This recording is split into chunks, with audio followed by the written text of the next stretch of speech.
Hello and welcome to this Tuesday edition of We Are the Church. I'm Sylvia Cusa, filling in today for Pastor Bill.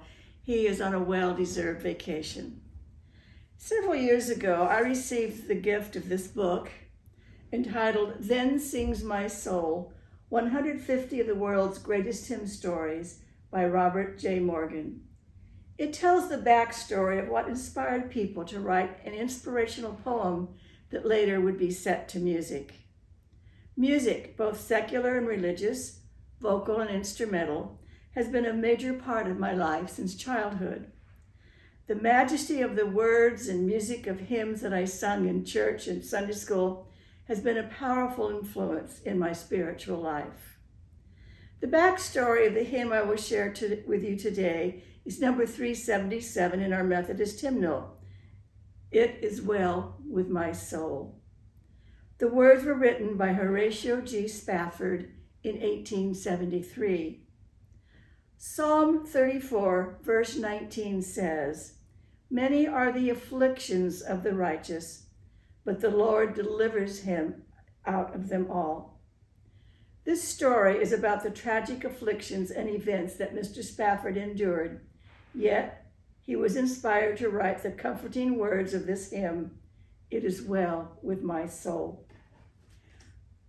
When the Great Fire, Chicago Fire, consumed the Windy City in 1871, Horatio G. Spafford, an attorney heavily invested in real estate, lost a fortune. About that time, his only son, age 4, succumbed to scarlet fever. Horatio drowned his grief in work, pouring himself into rebuilding the city and assisting the 100,000 who had been left homeless. In November of 1873, he decided to take his wife and daughters to Europe. Horatio was close to the evangelists D.L. Moody and Ira Sankey, and he wanted to visit their evangelistic meetings in England when they then enjoy a vacation. When an urgent matter detained Horatio in New York, he decided to send his wife, Anna, and their 4 daughters, Maggie, Tanetta, Annie, and Bessie, on ahead. As he saw them settle into a cabin aboard the luxurious French liner Ville du Havre, an unease filled his mind, and he moved them to a room closer to the bow of the ship. Then he said goodbye, promising to join them soon. During the small hours of November 22nd, 1873, as the Ville du Havre glided over smooth seas, the passengers were jolted from their bunks. The ship had collided with an iron sailing vessel, and water poured in like Niagara. The Ville du Havre tilted dangerously. Screams, prayers, and oaths merged into a nightmare of unmeasured terror. Passengers clung to posts, tumbled through darkness, and were swept away by powerful currents of icy ocean.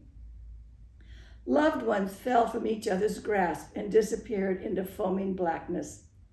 Within 2 hours, the mighty ship vanished beneath the waters.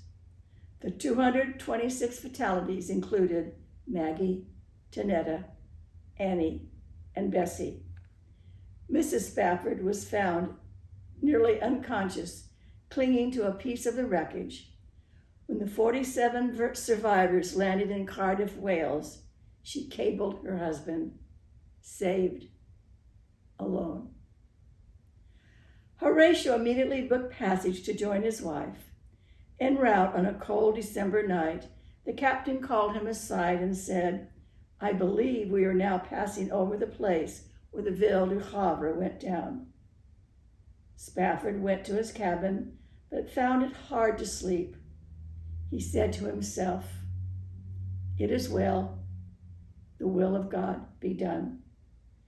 He later wrote his famous hymn based on those words.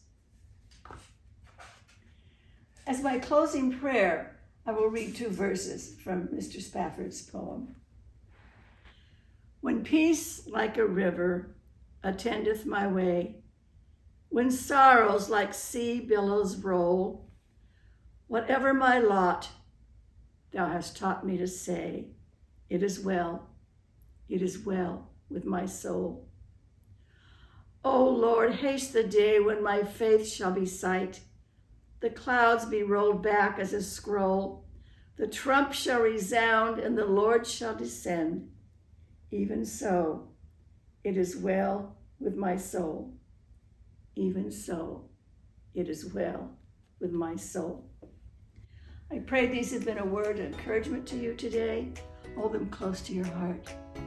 Amen.